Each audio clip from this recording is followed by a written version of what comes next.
Kita bersatu di dalam doa. Tuhan Allah Bapa kami yang bertata di kerajaan surga, puji syukur kami panjatkan kehadirat-Mu di pagi hari ini. Karena Tuhan selalu menyertai kami. Oleh kami Tuhan mengambil tenaga yang baru melalui malam ini. Tuhan bangunkan kami di pagi hari ini. Sebelum kami melanjutkan aktivitas kami, biarlah kami Tuhan mendengarkan firman-Mu. Biarlah firman-Mu ini menjadi andalan kami di setiap tingkah laku kami, di setiap pekerjaan kami. Jauhkan kami dari segala mara bahaya. Terpuji, termulialah Engkau Tuhan, sekarang sampai selama-lamanya. Amin. Selamat pagi buat Bapak Ibu Saudara-saudara kami dimanapun berada pada pagi hari ini. Sebelum kita melanjutkan aktivitas kita di pagi hari, biarlah kita mendengarkan renungan harian dari HKBP Jambi, Kamis tanggal 8 bulan Januari 2026. Diambil dari Lukas 4, dimulai dari ayat 18 sampai dengan ayat 19. Begini dikatakan nats ini. Roh Tuhan ada padaku, oleh sebab Ia telah mengurapi aku untuk menyampaikan kabar baik kepada orang-orang miskin, dan Ia telah mengutus aku untuk memberitakan pembebasan kepada orang-orang tawanan dan penglihatan bagi orang-orang buta, untuk membebaskan orang-orang yang tertindas, untuk memberitakan tahun rahmat Tuhan telah datang. Sekian pembacaan nas kita pada pagi ini. Bapak, Ibu, dan saudara-saudara yang dikasihi Tuhan Yesus Kristus, selamat tahun baru buat kita semuanya. Kita patut mengucap syukur dan berterima kasih kepada Allah Bapa atas segala perlindungan, bimbingan, dan penyertaannya dalam kehidupan kita secara pribadi maupun keluarga selama perjalanan hidup kita sepanjang tahun 2025 yang baru kita lalui. Sepanjang tahun 2025 yang lalu, kita merasakan bagaimana Tuhan selalu melindungi, menjaga, serta membantu dalam setiap aktivitas dan kegiatan kita.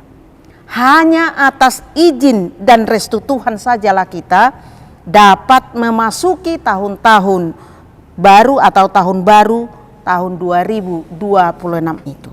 Oleh karena itu Bapak Ibu Saudara-saudara yang dikasihi Tuhan Yesus, kita juga merasakan bahwa dalam perjalanan hidup kita selama tahun 2025 terdapat berbagai cobaan dan dinamika hidup.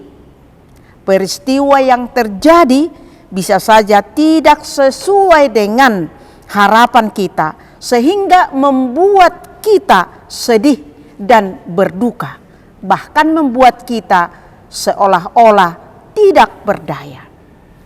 Sebagai orang yang beriman, tentu saja kita merasakan bagaimana kehadiran Yesus Kristus untuk menolong dan membawa kita keluar dari berbagai tekanan hidup yang terjadi. Nats kita hari ini memotivasi kita untuk kembali bersemangat di dalam menghadapi ragam kehidupan ini.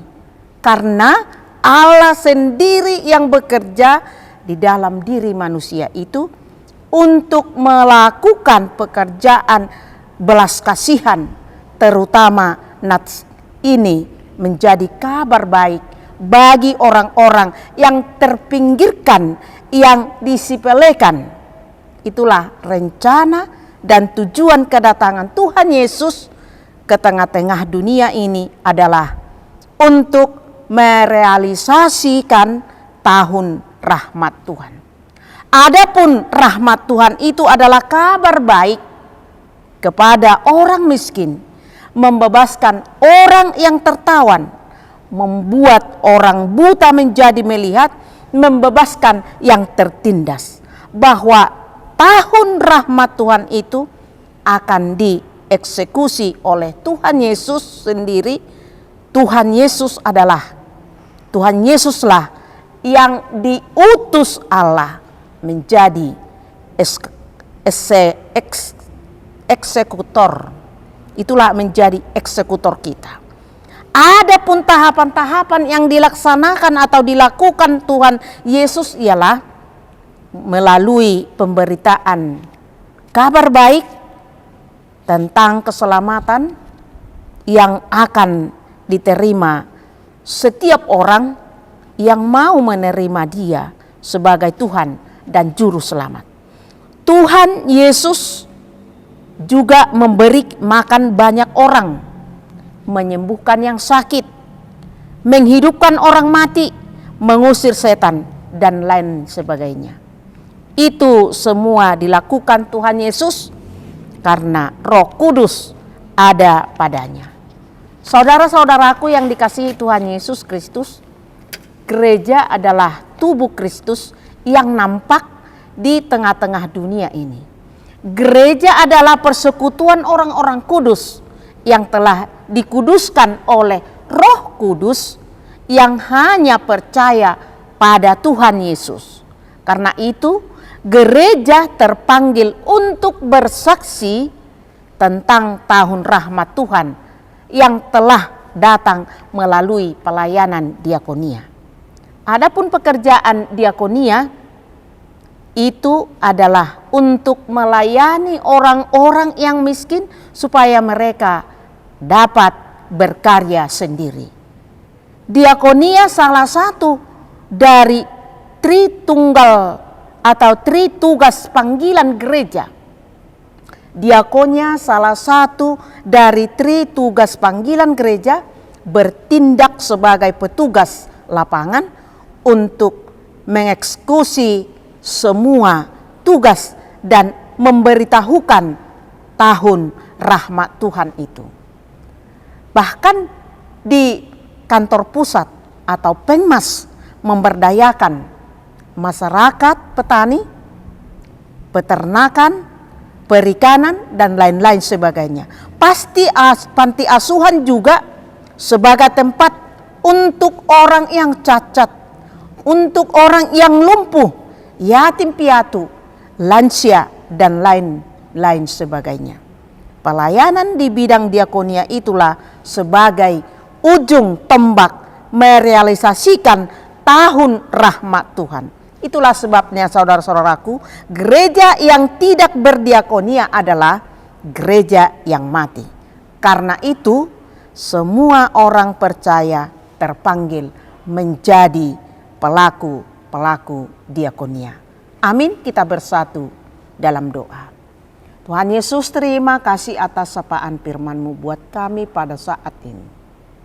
Engkau adalah selalu memperhatikan orang yang terkecil, orang yang terpinggirkan. Bahkan Engkau lah Tuhan yang melepaskan mereka dari segala cengkraman itu, dari segala tekanan-tekanan dari masyarakat.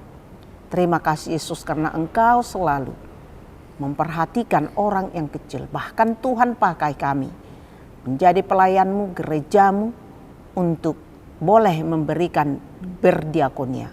Oleh karena itu Tuhan, ajarilah kami supaya kami semakin terbuka hati kami untuk berdiakonia melalui gereja-Mu, bahkan melalui pribadi lepas pribadi, supaya orang yang terkecil, orang yang terpinggirkan, dan bahkan orang yang kurang perhatian bisa menerima berkat daripada-Mu, supaya mereka selalu memuji memuliakan Engkau, supaya mereka Tuhan selalu dekat dengan Engkau. Oleh karena itu Tuhan, biarlah Tuhan memberkati kami semua umat-Mu ini, dan berikanlah kasih-Mu terhadap kami, supaya kami selalu saling mengasihi antara satu dengan yang lain.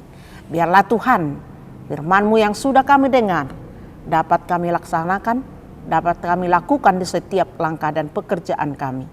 Dan juga Tuhan, kami tak lupa membawakan anggota jemaat-Mu yang sedang sakit pada saat ini di rumah mereka, di rumah sakit, dimanapun Tuhan, apapun usaha